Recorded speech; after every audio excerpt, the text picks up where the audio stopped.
Sentóse Sancho a la puerta de la venta, que no era sino la del manteamiento, rogando al cura y al barbero le sacasen allí algo de comer que fuese cosa caliente y ansí mesmo cebada para Rocinante. Ellos entraron y le dejaron, y de allí a poco el barbero le sacó de comer. Después, habiendo bien pensado entre los dos el modo que tendrían para conseguir lo que deseaban, vino el cura en un pensamiento muy acomodado al gusto de Don Quijote y para lo que ellos querían. Y fue que dijo al barbero que lo que había pensado era que él procurase ponerse lo mejor que pudiese como escudero y que irían a donde Don Quijote estaba, donde el barbero, amparado en su disfraz, pediría a nuestro caballero asistiese a su señora, que muy bien podría ser una principalísima dama o alguna imaginada princesa. En resolución, maese Nicolás, bien podría decir a nuestro amigo que os manda la heredera por línea recta de varón del gran reino de Micomicón, la cual busca al esclarecido Don Quijote de la Mancha, conocedora de su grande fama y altas empresas, para pedirle le desfaga un tuerto agravio que un mal gigante le tiene fecho.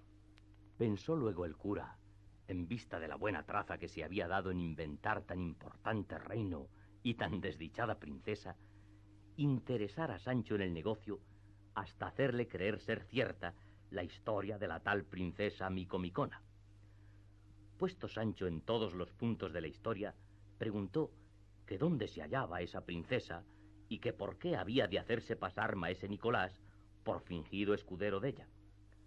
Respondióle el cura que el lugar donde la princesa aguardaba a su salvador era naturalmente secreto y oculto para los enemigos de la desdichada dama, y que sólo maese Nicolás y él podrían conducir a Don Quijote a su encuentro. Esta hermosa señora, Sancho hermano, guiada, como digo, a la fama que de buen caballero vuestro amo tiene por todo lo descubierto, de Guinea ha venido a buscarle.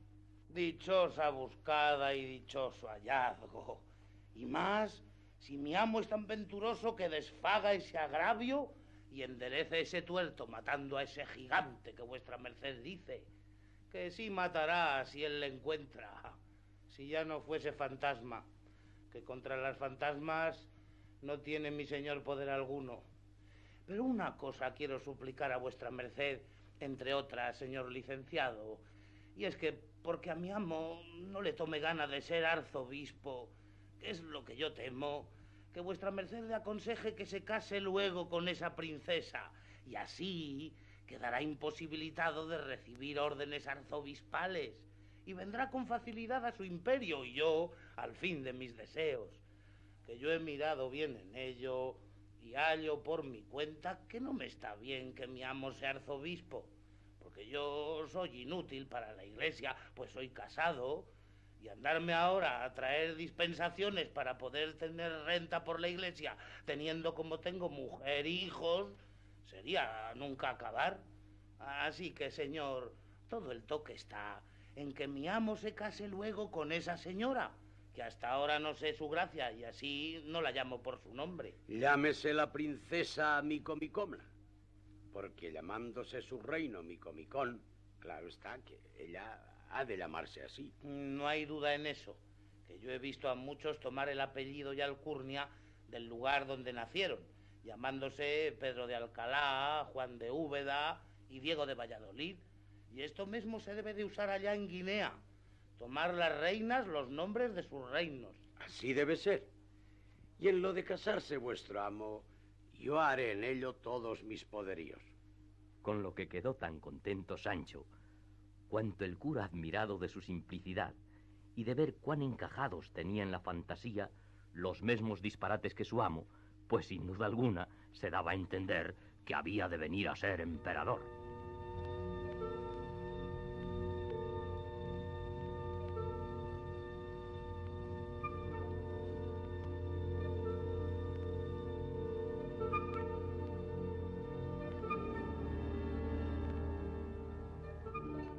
Otro día, llegaron al lugar donde Sancho había dejado puestas las señales de las ramas para acertar el lugar donde había dejado a su señor, y en reconociéndole les dijo cómo aquella era la entrada y que bien se podría vestir maese Nicolás y disfrazarse la cara con la barba que a tal fin llevaba prevenida.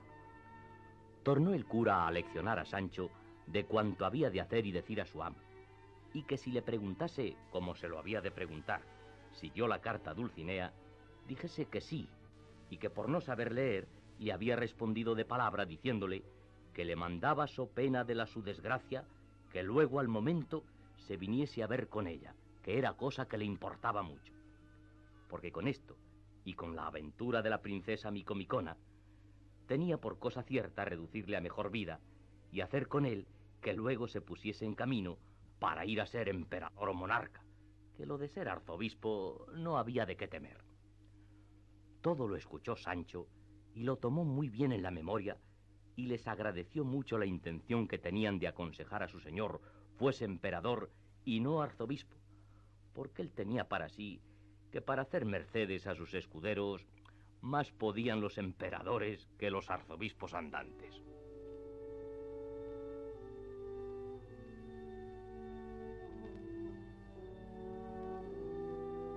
Entróse Sancho por aquellas quebradas de la sierra, dejando a los dos en una por donde corría un pequeño y manso arroyo, a quien hacían sombra agradable y fresca otras peñas y algunos árboles que por allí estaban.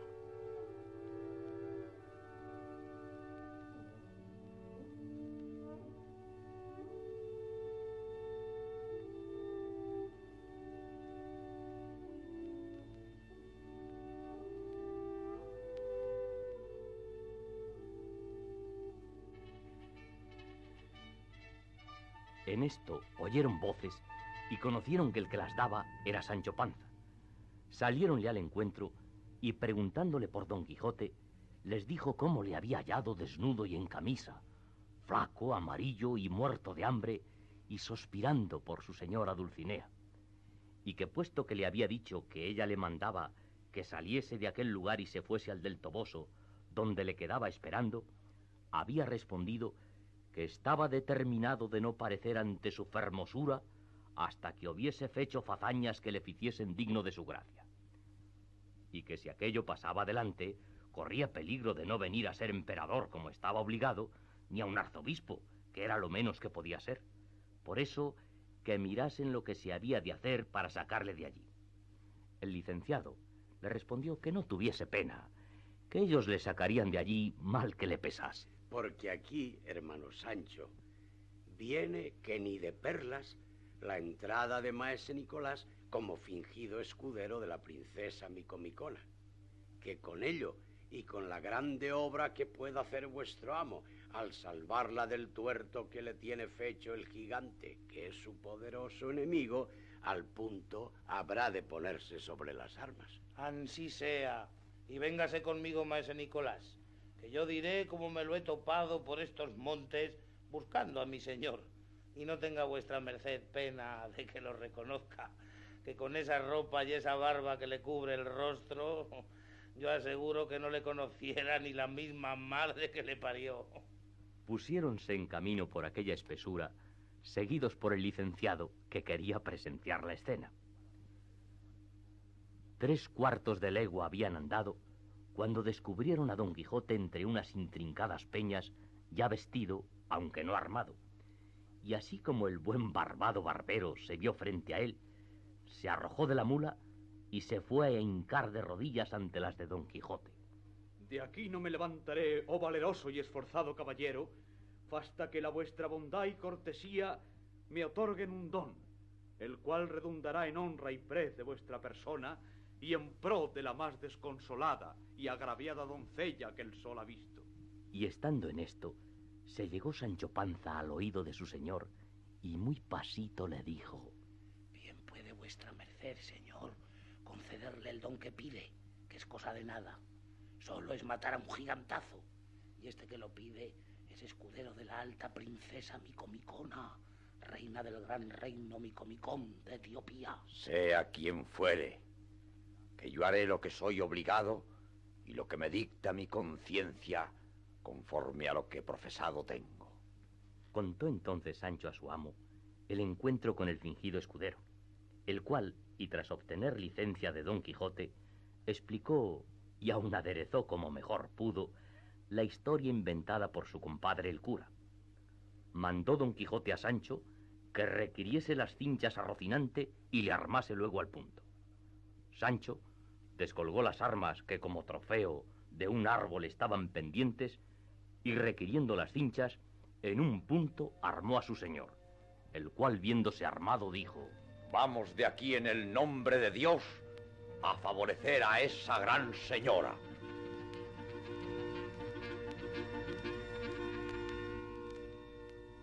Estaba el barbero aún de rodillas, teniendo gran cuenta de disimular la risa y de que no se le cayese la barba, con cuya caída quizá quedaran todos sin conseguir su buena intención. Y viendo que ya el don estaba concedido y con la diligencia que Don Quijote se alistaba para ir a cumplirle, se levantó y luego que subió Don Quijote sobre Rocinante, se acomodó en su cabalgadura, quedándose Sancho a pie, donde de nuevo se le renovó la pérdida del rucio con la falta que entonces le hacía. Mas todo lo llevaba con gusto, por parecerle que ya su señor estaba puesto en camino y muy a pique de ser emperador. Todo esto miraba de entre unas breñas el cura, el cual determinó de ponerse en el llano a la salida de la sierra. Y así como salió de ella Don Quijote y sus camaradas, el cura se le puso a mirar muy despacio, dando señales de que le iba reconociendo.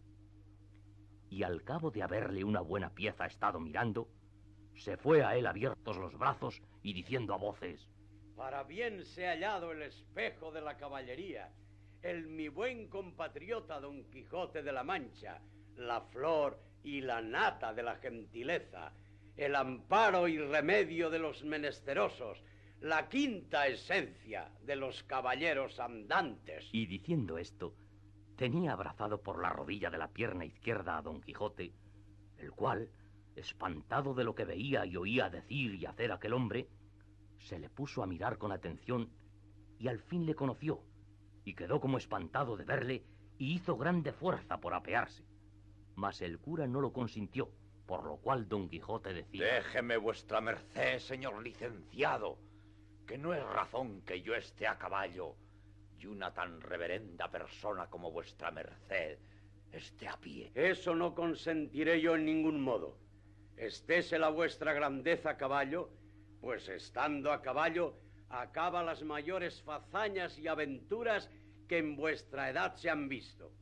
Que a mí, aunque indigno sacerdote, bastaráme subir en las ancas de esa mula, y aún haré cuenta que voy caballero sobre el caballo Pegaso o sobre la cebra o alfana en que cabalgaba aquel famoso moro Muzaraque, que aún hasta ahora yace encantado en la gran cuesta Zulema, que dista poco de la gran Compluto. Aún no caía yo en tanto, mi señor licenciado, y yo sé que este mi acompañante, escudero de mi señora la princesa Micomicona, es tan cortés y tan cortesano que no consentirá que una persona eclesiástica vaya a pie, pudiendo ir a caballo. Así es. Y apeándose en un punto, convidó al cura con la silla y él la tomó sin hacerse mucho de rogar.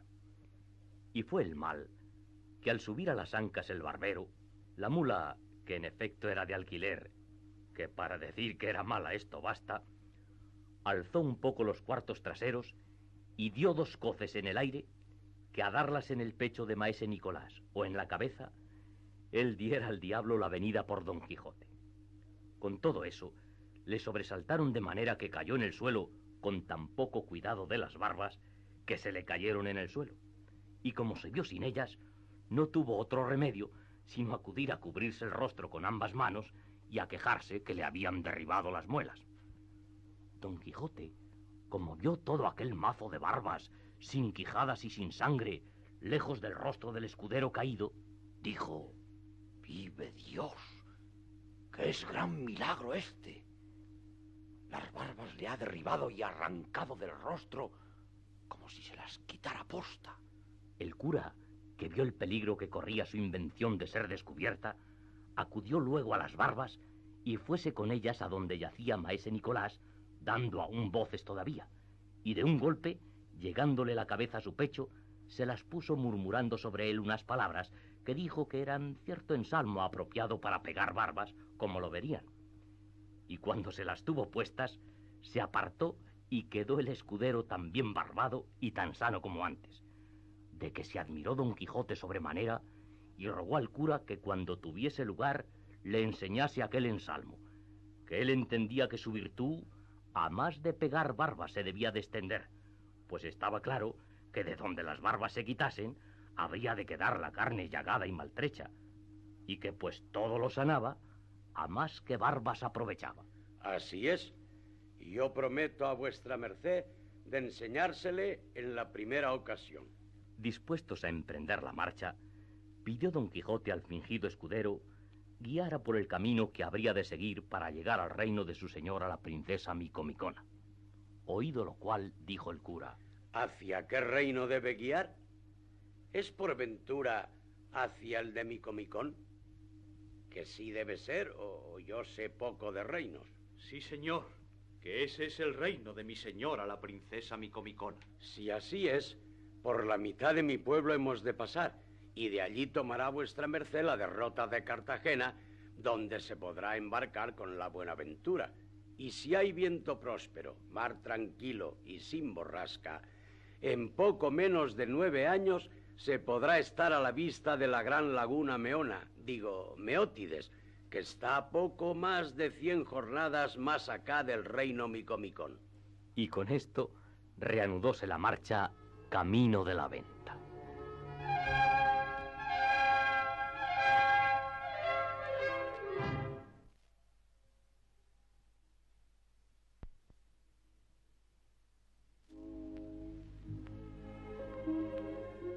Habiendo caminado un buen espacio, don Quijote, caballero en Rocinante, el licenciado en la mula y a la grupa de ella maese Nicolás, fingido escudero de la princesa Micomicona, y a pie, bien a su pesar, el bueno de Sancho, volvióse don Quijote y dijo: Ruego al señor licenciado me diga qué es la causa que le ha traído por estas partes tan solo y tan sin criados y tan a la ligera que me pone espanto.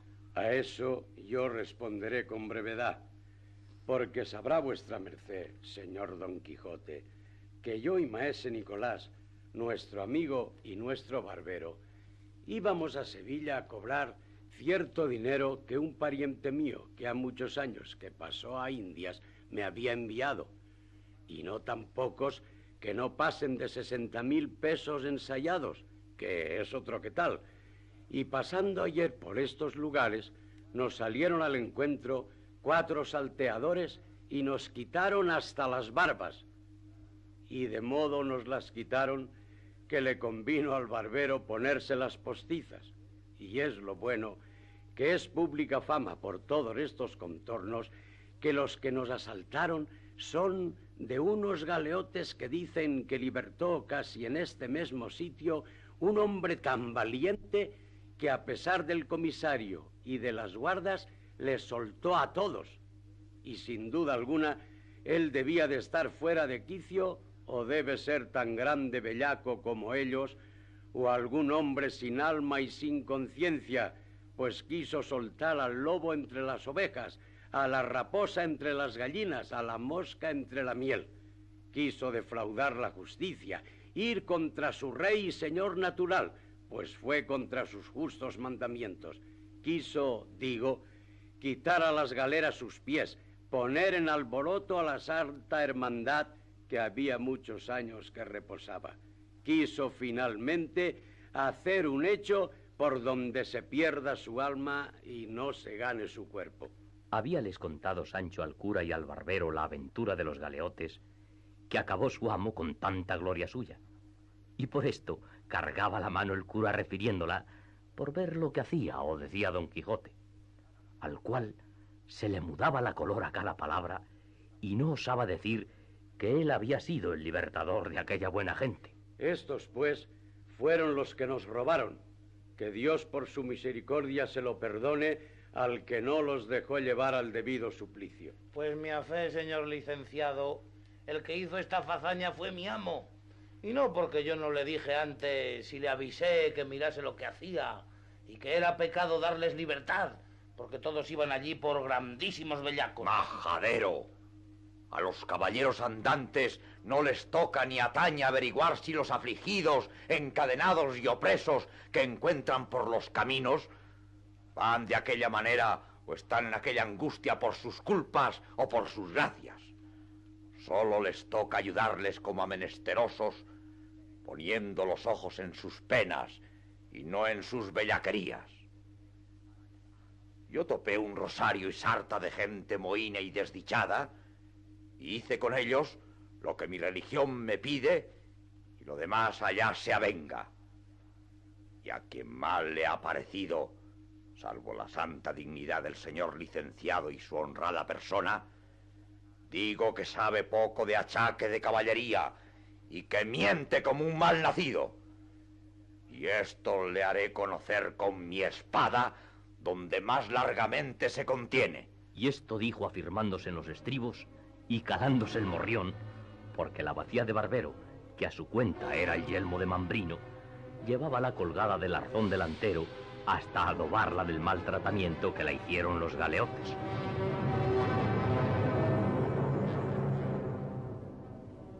Entonces adelantóse maese Nicolás, fingido escudero de la princesa Micomicona, diciendo ansí: Señor caballero, miémbresele a la vuestra merced el don que tiene prometido a mi señora, la princesa Micomicona, y que conforme a él no puede entremeterse en otra aventura por urgente que sea.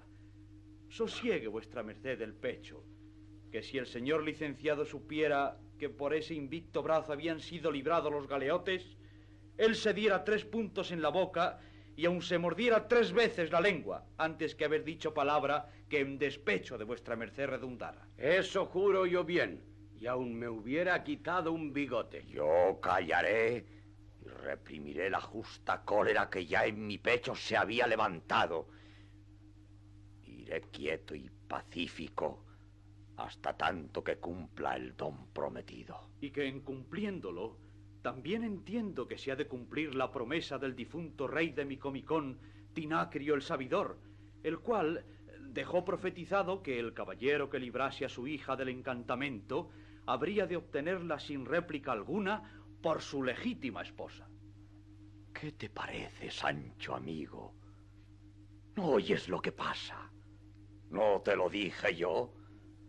Mira si tenemos ya reino que mandar y reina con quien casar. Eso juro yo. Y yo también juro de ir al cabo del mundo hasta verme con ese fiero enemigo de tan desdichada princesa, al que pienso con ayuda de Dios y de mi brazo tajar la cabeza soberbia con los filos de esta espada.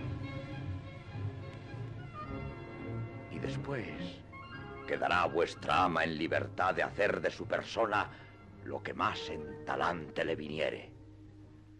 Porque mientras que yo tuviera ocupada la memoria y cautiva la voluntad, perdido el entendimiento, a aquella, y no digo más, no es posible que yo arrostre ni por pienso el casarme, aunque fuese con el ave fénix. Parecióle tan mal a Sancho lo que últimamente su amo dijo acerca de no querer casarse, que con grande enojo, alzando la voz, dijo: Voto a mí, juro a mí, que no tiene vuestra merced, señor Don Quijote, cabal juicio. Pues ¿cómo es posible que pone vuestra merced en duda el casarse con tan alta princesa? Piensa que le ha de ofrecer la fortuna tras cada cantillo semejante ventura como la que ahora se le ofrece.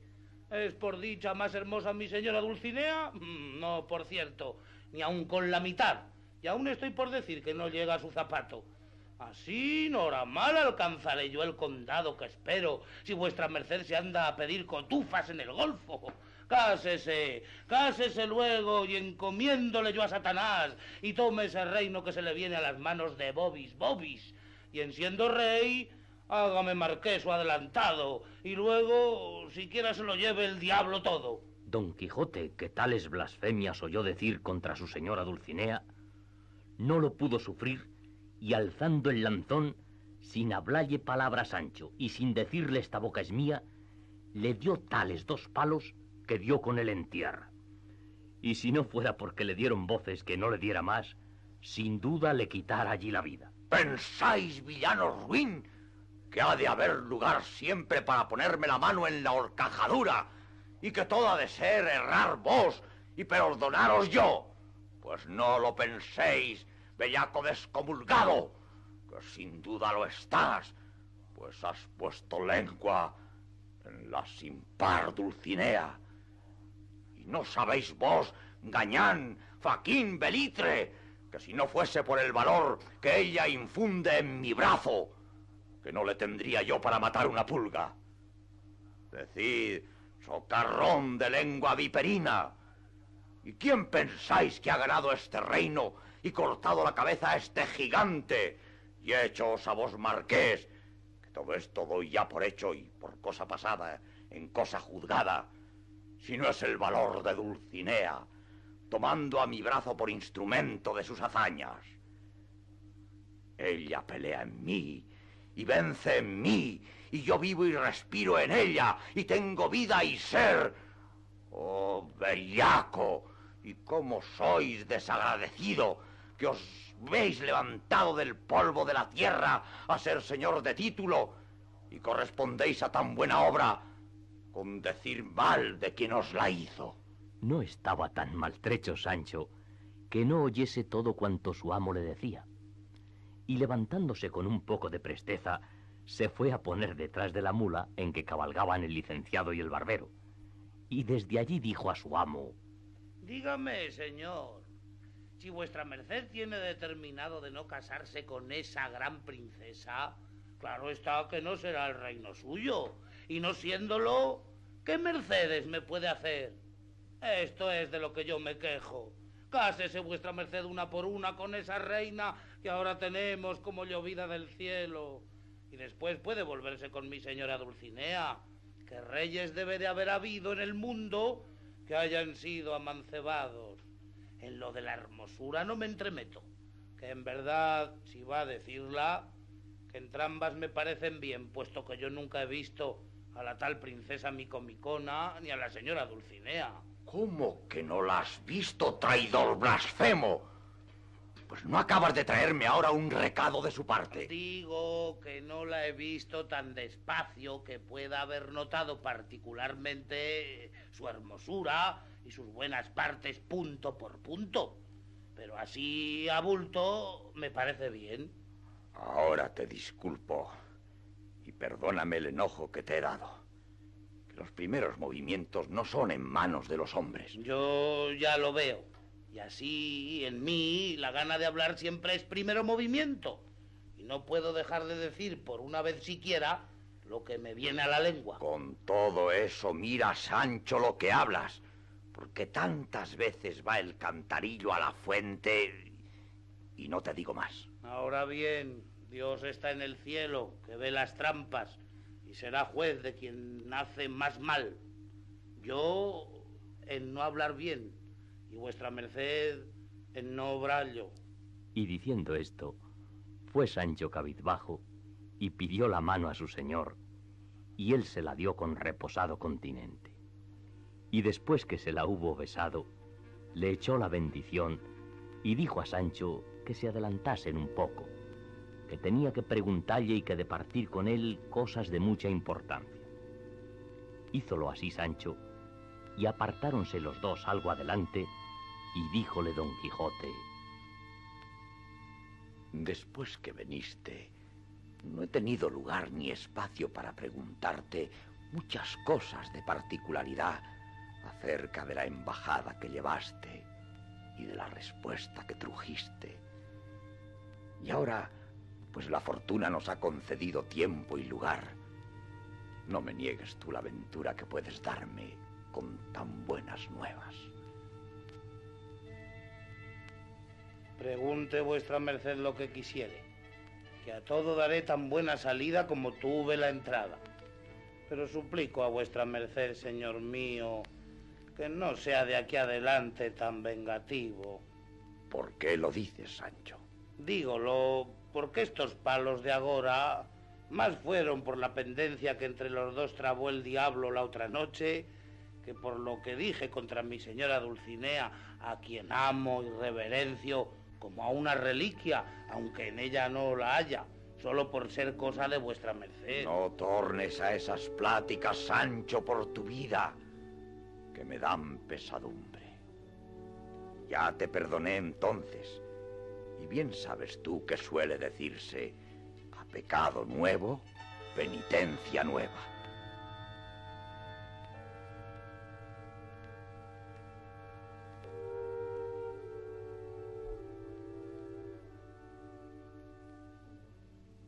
Mientras esto pasaba, vieron venir por el camino donde ellos iban a un hombre caballero sobre un jumento, y cuando llegó cerca, les pareció que era gitano. Pero Sancho Panza, que doquiera que veía asnos, se le iban los ojos y el alma, apenas hubo visto al hombre, cuando conoció que era Ginés de Pasamonte, y por el hilo del gitano sacó el ovillo de su asno, como era la verdad, pues era el rucio sobre que Pasamonte venía, el cual, por no ser conocido y por vender el asno, se había puesto en traje de gitano, cuya lengua y otras muchas sabía hablar como si fueran naturales suyas.